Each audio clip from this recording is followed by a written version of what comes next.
Hola, soy Danilo. Sí, al estilo de Danilo. Regálame un like.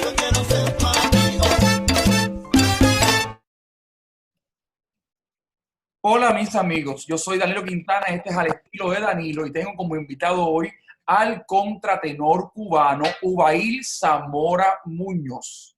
Ubail, ¿estás ahí ya? Sí, ya, estoy Ahí aquí. está Ubail Zamora Muñoz. Al fin hemos podido lograr Sí. esta transmisión. El internet nos ha jugado una mala pasada, pero nosotros somos más fuertes que el internet y hemos intentado por esta maravillosa plataforma de Zoom. ¿Cómo te encuentras, Ubail?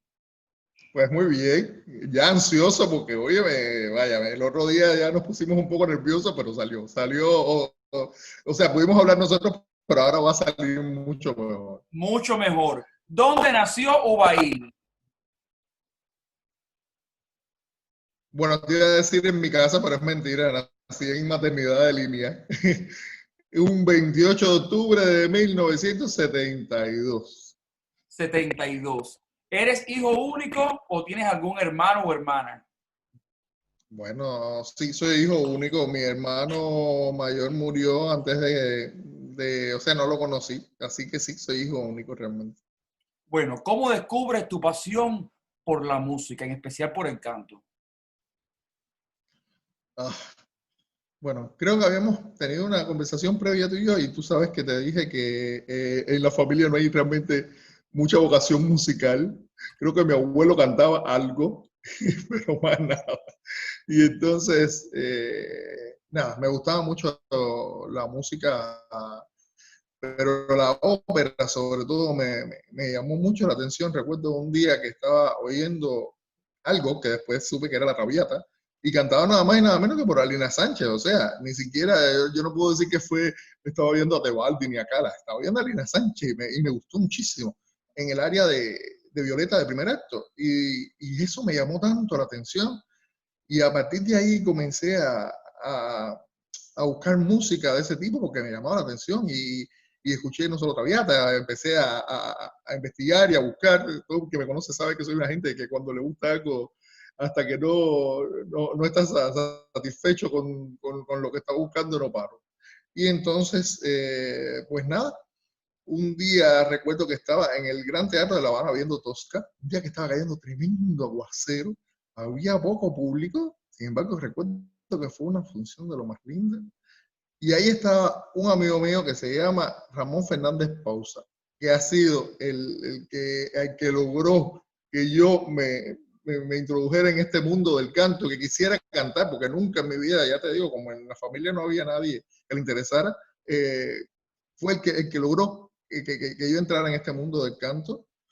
Él daba clases con Jorge García Porrúa y me dijo que por qué no intentaba, porque me vio cantando una vez, por qué no intentaba tratar de dar clases y comencé con Jorge García Porrúa, primero como barítono, luego como tenor, porque como barítono no encajaba, como tenor tampoco, hasta un día que otro amigo de nosotros que se llamaba Karim Díaz, que decía que sabía que yo tenía gran facilidad para el agudo, y Ramón también me lo decía, me dijeron, ¿por qué tú no pruebas cantante contratenor?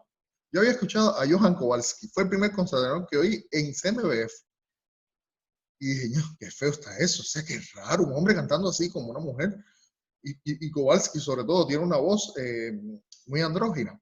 Y entonces cuando lo escuché, dije, pero como no sé, no me gusta eso. Bueno, después escuché a Alfred Deller y me pareció más raro todavía.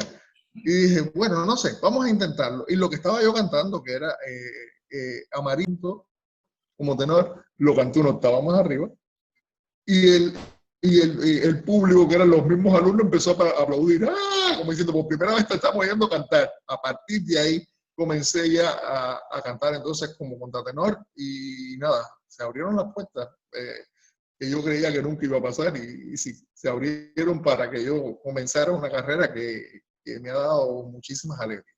Tus primeros estudios musicales, ya formalmente hablando, ¿cuándo comenzaron? ¿Sobre qué época comenzaron? ¿Y quiénes fueron tus primeros maestros? los que te empezaron a guiar por este camino Mi primer tan maestro, ya te difícil estoy del arte? hablando. Ojo, gracias. Mi primer maestro, como te dije, fue Jorge García Porrúa. Y con él comencé también a ver algo de solfeo, que luego con otra amiga nuestra fue que comencé ya, ay Dios mío, no voy a decir su nombre, me va a matar, y se me olvidó. Que comencé a ver ya la lectura del solfeo. Sabes que es una cosa importantísima para todos los que estamos comenzando en la música completamente. Claro. Luego comencé a trabajar con una dupla que fueron Marta Santibáñez y Ana Menéndez, que me ayudaron muchísimo, que me hicieron conocer, ampliaron más el espectro que ya tenía con Jorge García Porrúa, que ya te digo, fue actor intelectual, porque además de eso fue el que empezó a buscar para mí literatura y cosas que tuvieran que ver con todo este tipo de cosas de la voz de contratenor. Y con ellas estuve ya viéndolo quizás como la óptica más femenina, ¿no? de la voz, tratando de imitar esos sonidos que ellas, que eran sopranos ligeras, tenían,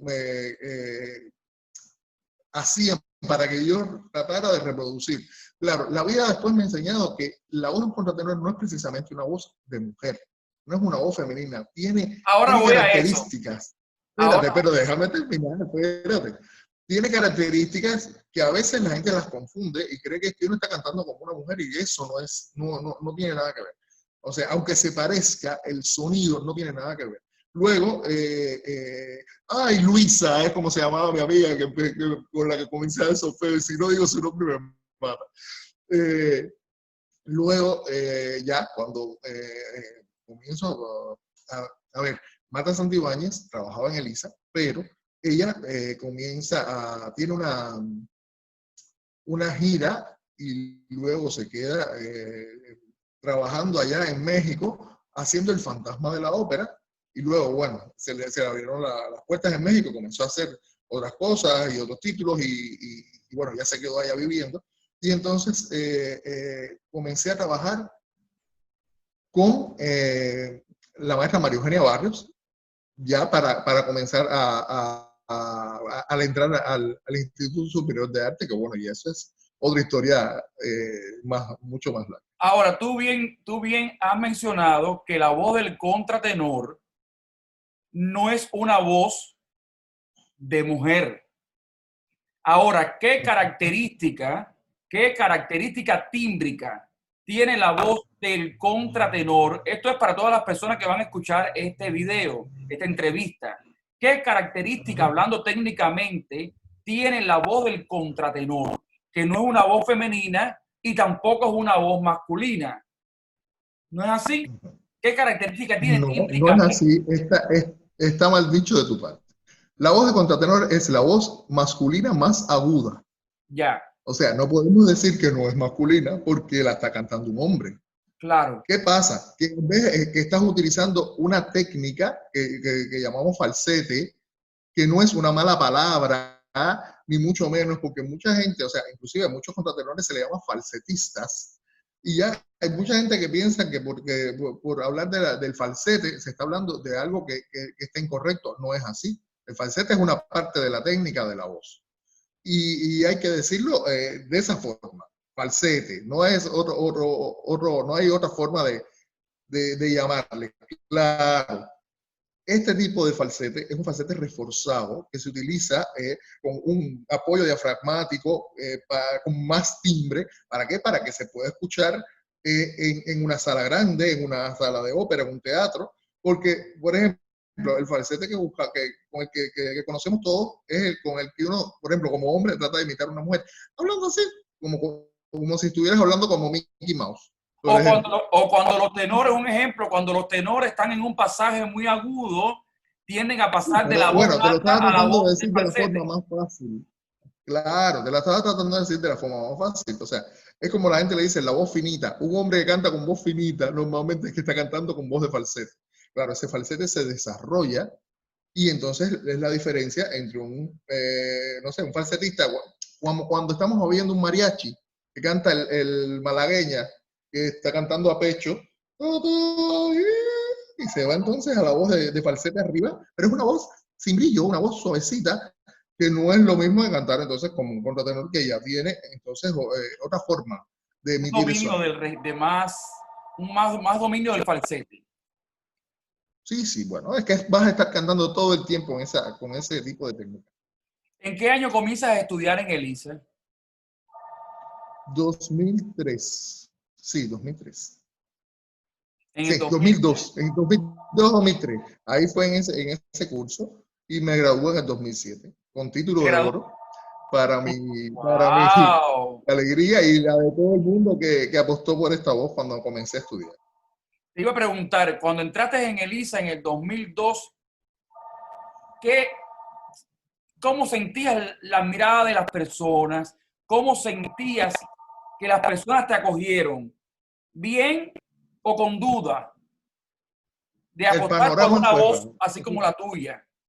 Claro. Mira, el panorama fue complicado, no te vayas a pensar. Lo primero, no, mucha gente, la mayoría de la gente dijo que no, que para qué, y haría falta que comenzara a estudiar una voz así, que nadie conocía, que nadie sabía.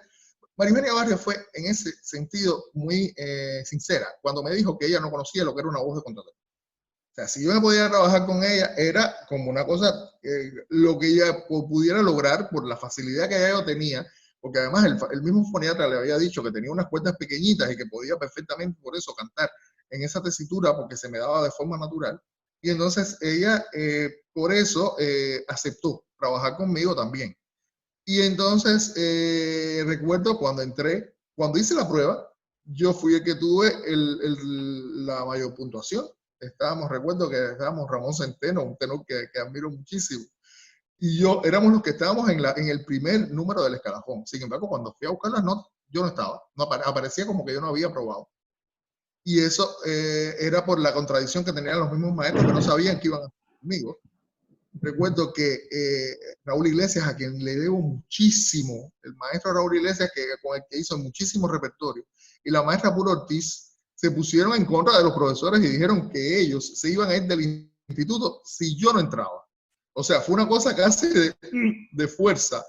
Y porque ellos sí habían trabajado conmigo, y Raúl Iglesias sobre todo, que había estudiado en Europa, que tenía la orden de caballero de la música y las letras, de las artes en Francia, y que sí había visto contratenores y que se sintió orgulloso de poder estar viendo naciendo uno aquí en Cuba, había dicho que se retiraba de la escuela si yo no entraba. Bueno, no sé si fue por eso o por las pruebas o por todo lo demás. Sé que comencé y que sobre todas las cosas también agradezco mucho a Roberto Chorén, que era en ese momento el decano de ELISA, que él me abrió las puertas y dijo, sí, vamos a probar, ¿por qué no probamos? Vamos a tratar de ver, y sobre todo el día que me gradué, que lo pude ver después y que me gradué con un título de oro, le dije, bueno, maestro, aquí está lo que le debo, sobre todo, aquí están las mejores notas, uno de los mejores encantos de ese año, así que, qué mejor que eso. Qué mejor premio que ese esfuerzo que tuviste, y también el premio a la confianza que tuvieron tus maestros en apoyar esa nueva tendencia en Cuba, porque en Cuba eso no era conocido. Ahora, ya después de graduado de ELISA, como solista en el plano operístico, ¿cuándo debutas y cuáles son las obras en las que protagonizas? A ver, normalmente mi carrera comenzó haciendo mucho concierto, horas de concierto. Sobre todo, ¿por qué? Porque ya te digo, era muy raro. Ya en el plano de concierto ya era raro ver un contratenor. Imagínate tú hacer ópera. O sea, de pronto aquí llega Andreas Bessler, un alemán, a hacer el montaje de La Flauta Mágica. Él antes hace unos talleres y es cuando me descubre cantando a mí y a Edwin Ramírez, que también es contratenor. Y entonces le encantó la idea, se le ocurrió la idea de cuando se hiciera La Flauta Mágica. Hay unos personajes que son las 3 damas de La Reina de la Noche, son personajes malísimos. Él las iba a transformar en un hombre y 2 mujeres, en un trío igual, no importaba las voces que tuvieran, pero era un trío, como de mafiosos, que iban a estar haciendo maldades en toda la obra. Y ahí, ese fue mi debut. Recuerdo el día que me llama Adolfo Casas y me dice, Ubair, ¿vas a cantar la dama número 2 de la flauta mágica? La dama número 2, no, maestro, no puedo cantar la dama número 2. Es una soprano. O sea, es una soprano segunda, pero es una soprano y yo soy contralto. Y dice, déjame ver, revisó, no, es la dama número 3 que era la contralto. Y entonces, a esa hora corriendo a aprenderme el personaje porque es un personaje complicado. Luego de eso, bueno, en el teatro hice la flauta mágica en esa temporada casi 8 veces y luego la volví a hacer con otra puesta y luego la volví a hacer con otra puesta. O sea, ha sido el personaje que más he interpretado en escena y por supuesto el que mejor me sé. Luego ya en forma de, sobre todo de semiconcierto, hicimos Rinaldo, hicimos luego Julio César, que esa la hicimos ahora en el Festival Mozart Habana, que fue un acontecimiento, porque era un gran estreno de ese tipo de obras, pero esas obras no las hemos podido hacer en forma, o sea, con todo, con la escenografía y con todo, claro. La hemos hecho en forma de concierto, la mayoría, por ejemplo, Julio César ya sí, en forma completa, la fuimos haciendo en distintos conciertos, en distintos lugares. Esta última fue ya en el Teatro Martí, y sí se pudo hacer completa, como estreno en Cuba, al igual que la misma Rinaldo, como te dije. Pero no, ya después de eso, sobre todo hice el estreno de una ópera contemporánea de Adriano Galiuzzi, pero no en escena. O sea, todas han sido en versiones de concierto porque ya sabes que son bastante difíciles hacer este tipo de producciones que normalmente, sobre todo cuando es una ópera barroca, normalmente requiere de muchísimo, una producción costosa. Sí, vestuario y más. Has participado en diferentes agrupaciones corales de cámara, pero hay una de ellas que a pesar de ser fundador, te has mantenido ahí. ¿Cuál es y por qué te has quedado ahí? Bueno, esa es una agrupación que para mí es realmente especial. Es la Camerata Vocales Sine Nomine, que dirige actualmente Leonor Suárez de Usaide, pero que creó Enrique Filiu, al cual le siguió luego Alexis Rodríguez. Fueron sus primeros directores. Sí. Esa, cuando la crea Filiu, fue pensando precisamente en hacer un tipo de agrupación masculina que se pareciera a ese tipo de agrupaciones con las que se empezó a hacer la música clásica, cuando a las mujeres no se les permitía cantar en público y los hombres eran los que asumían entonces las tesituras agudas. Primero los niños quizás hacían la soprano y luego los hombres normalmente hacían las voces de contralto, pero también algunos con buena técnica asumían estos roles de soprano cuando no había niños, o sea, disponibles. Luego vino toda la moda esta de los castrati, de utilizar a castrados para cantar este tipo de obras y de voces muy agudas, que quisiera aclarar una cosa. O sea, el contratenor no vino a sustituir, o el castrado no sustituyó al contratenor. Ellos los convivieron, este tipo de voces convivieron. E inclusive es bueno aclarar que también para la voz de contratenor y no de castrado, también se hicieron obras escritas para ellos. Por ejemplo, muchas de las obras de Bach, que mucha gente no lo sabe, y de Telemann, las cantaban contratenores o niños sopranos, no castrados, fíjense. Hay que dejar esto claro. E inclusive, Händel escribió para muchísimos castrados, por supuesto, pero también, sobre todo en sus oratorios, utilizó contratenores e hizo obras para ellos, para este tipo de voz. Es bueno también decirlo porque a veces confundimos que solamente en esa época los castrados eran los que cantaban ese tipo de roles y no, los contratenores ya existían y hacían este tipo de música también en los teatros. Eso es bueno decir. En el 2015, Ubair fue seleccionado por el maestro Leo Brauer para presidir el primer concurso internacional Alfred Deller in Memoriam. ¿Qué significó esta gran oportunidad para tu vida? Antes de caer en eso, porque me hiciste una pregunta y al final no te terminé de responder, porque me puse a explicar lo que era o sea, los contratenores y los castrados y todo eso, pero no te dije la importancia que para mí significa Sine Nomine. Sine Nomine rompió, y tú lo sabes, con una estética que normalmente era la que veíamos en los coros en Cuba, que era el coro masculino de voces oscuras, o el colomito de mujeres y hombres. Cuando sale Cine Nómine fue una explosión. La gente se quedó así, sorprendida, y realmente tuvo muchísima aceptación que mantiene todavía en la actualidad.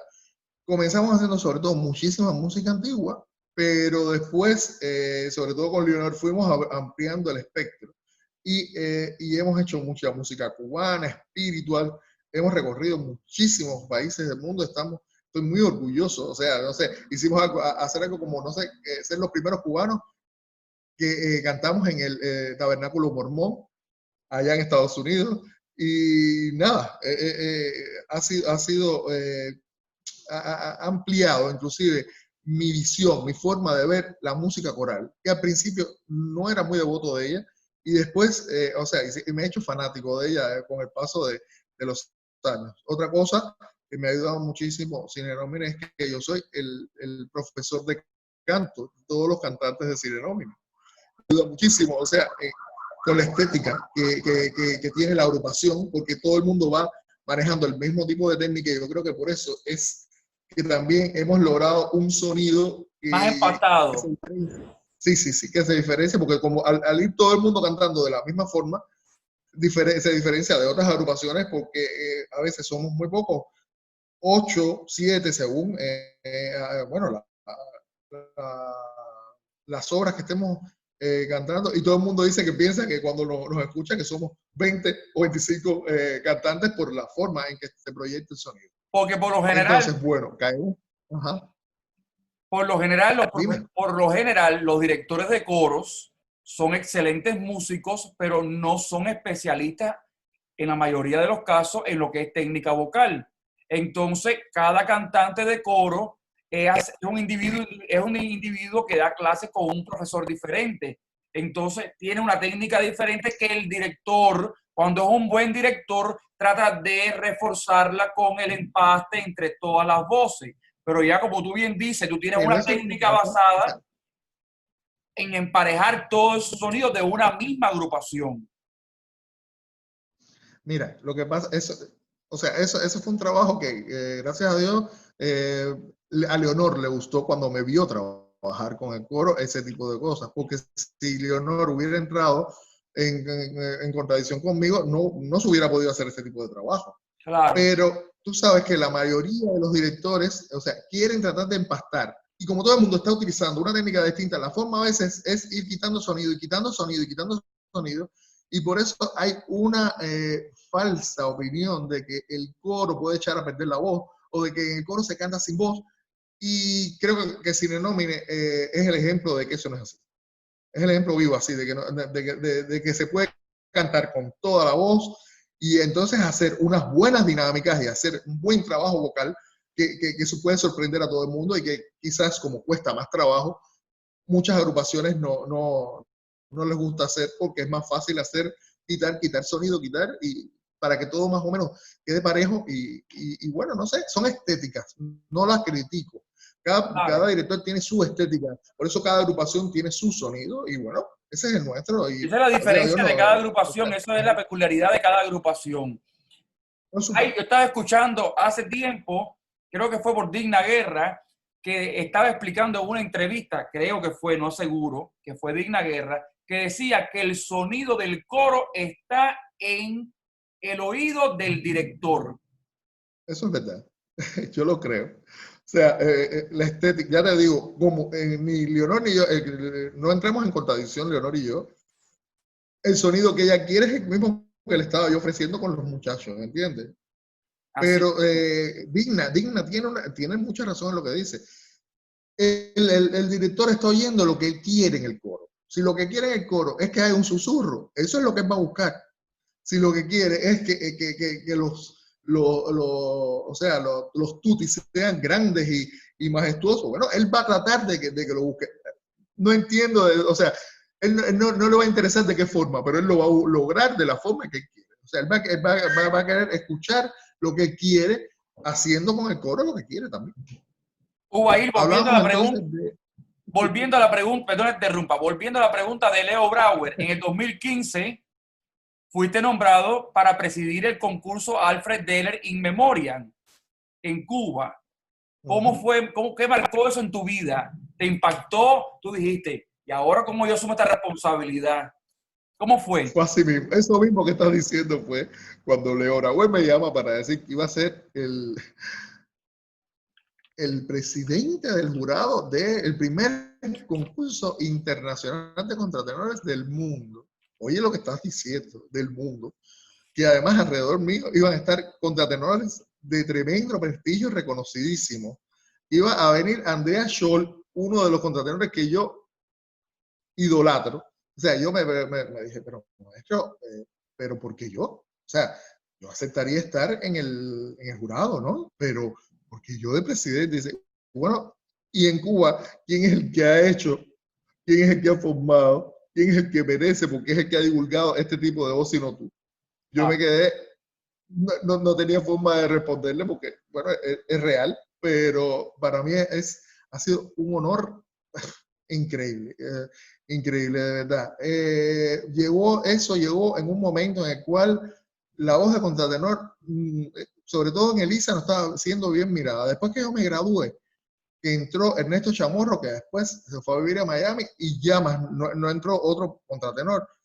Se comenzaron a formar, sobre todo los que estaban cantando en Cine Nómine, se estaban formando ya mínimo 6 contratenores con magníficas voces y querían estudiar en Elisa. Y de pronto hubo ahí un problema en que empezaron a decir que si no, que ese tipo de voz no cuadraba en Elisa, porque ¿dónde se iban a poner a trabajar? Ya toda esa gente tenía trabajo, o sea, a ellos no les interesaba otra cosa, ya ellos tenían trabajo. Bueno, pero empezaron a decir que si el repertorio, que no sabían si se adecuaba. Mira, nada, justificaciones que no tenían ningún tipo de validez. Y entonces, recuerdo que habíamos acabado de grabar con el gabinete de Esteban Salas, habíamos grabado 2 discos con música cubana del siglo XVIII, que era nuestro clasicismo.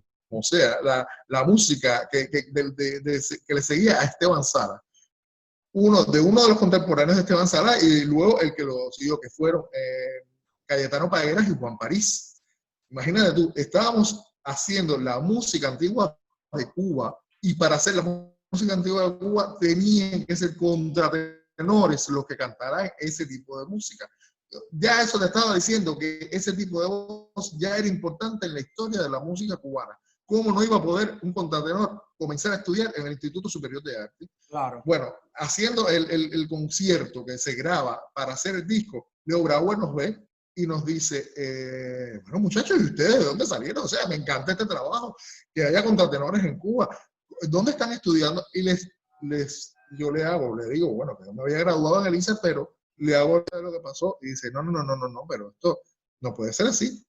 Él es un hombre de luces, de muchísimas luces, que creó ese festival gigantesco que fue Las Voces Humanas, dedicado a la voz de contratenor, y ahí creo que le demostró a todo el mundo la importancia de ese tipo de registro en todo tipo de música, porque además no fue solamente en la música clásica, sino también en la popular, porque además lo maravilloso o lo gracioso que tiene todo esto es que tuvimos en los 60 una agrupación que la voz líder era un contratenor que fue Los Zafiros.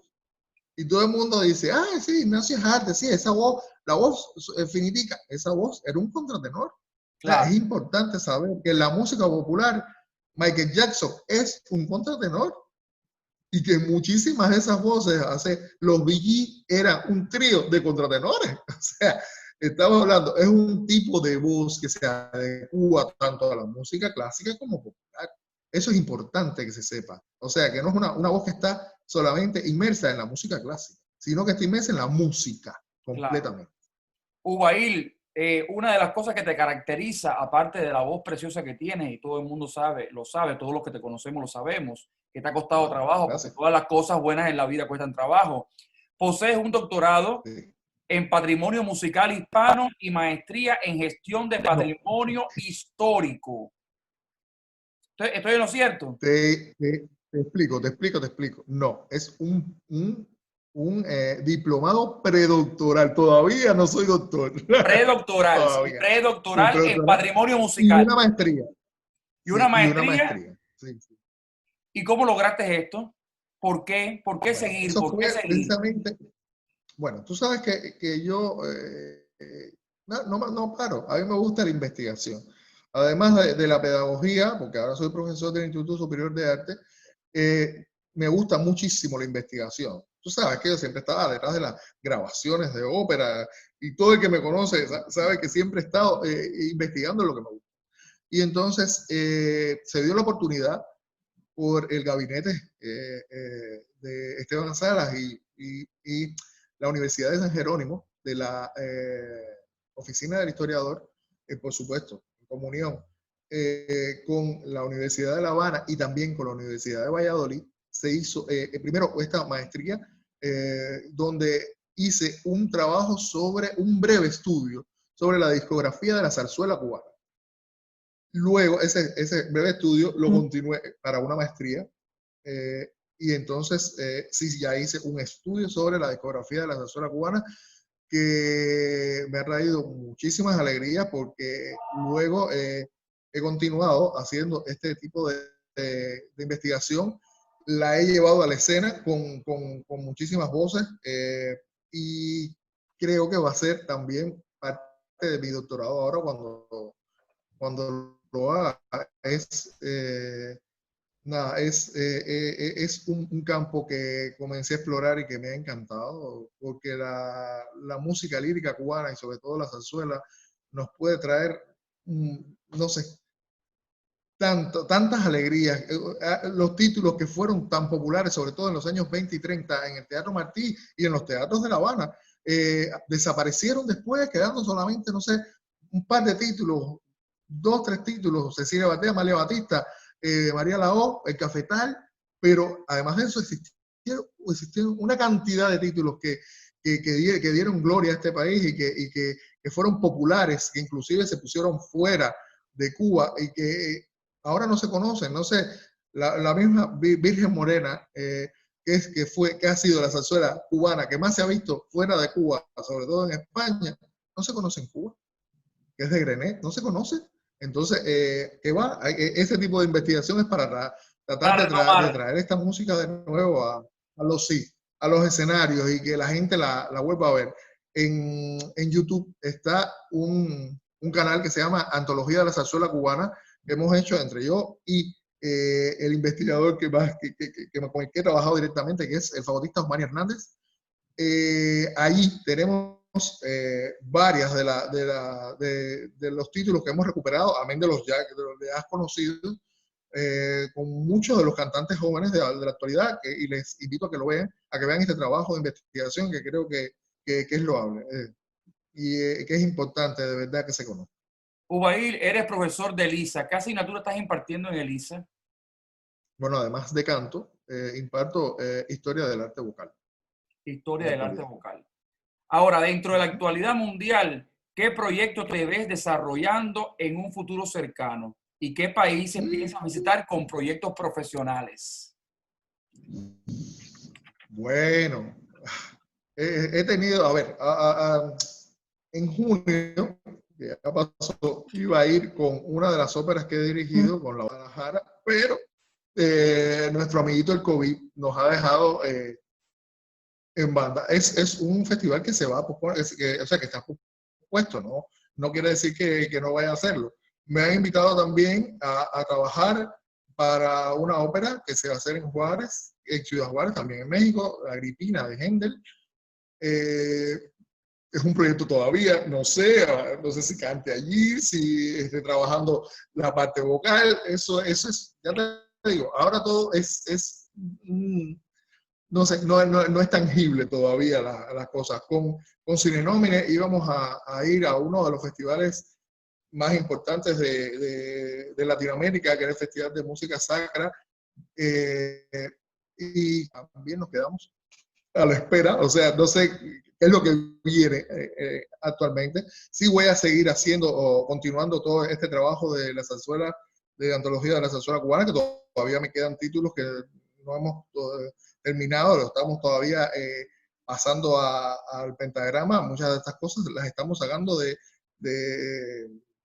partituras muy viejas o de cosas que son originales y entonces, nada, es mucho trabajo el que queda todavía por delante. Ubaid, ¿qué consejo tú le das para terminar ya la entrevista? ¿Qué consejo tú le das a todas estas personas que tienen la inquietud de hacer la carrera de canto y sobre todo de ingresar en las universidades, ya sea en ELISA o en cualquier universidad donde se dé la carrera de canto? ¿Qué consejo tú le das? Bueno, si es el sueño que quieren, que lo persigan para que lo logren. Yo te decía que yo tengo una premisa y el que me conoce lo sabe, que es el que persevera triunfa. Hay que ser perseverante con lo que uno sueña, con lo que uno quiere. Uno tiene que ser consecuente con lo que quiere también. Y si lo luchas, si luchas lo que anhelas, lo vas a lograr. Siempre lo vas a lograr. De verdad, vas a pasar trabajo. A mí no se me ha dado absolutamente nunca nada fácil. Absolutamente nada fácil. Pero me siento realmente contento con lo que he logrado y creo que todavía me falta todavía mucho por lograr. Y nada, cada día voy dando un pasito y otro, y cuando miro atrás me doy cuenta que he hecho un camino. Y eso es importantísimo. Bueno, Ubaid, muchísimas gracias nuevamente por esta conversación, que más que una entrevista es una conversación entre amigos. Te deseo lo mejor del mundo, cuídate mucho, que lo más importante ahora es cuidarse para tratar de no contagiarnos con el COVID-19 ni contagiar a los demás. Muchas bendiciones para ti, para tu linda familia, y te deseo lo mejor nuevamente de este mundo. Muchas bendiciones. Un beso y un abrazo a la distancia. Gracias a ti. Cuídate y nos vemos pronto. Gracias a ti. Gracias. Eso espero. Chao. Bye, gracias. Hola, soy Danilo.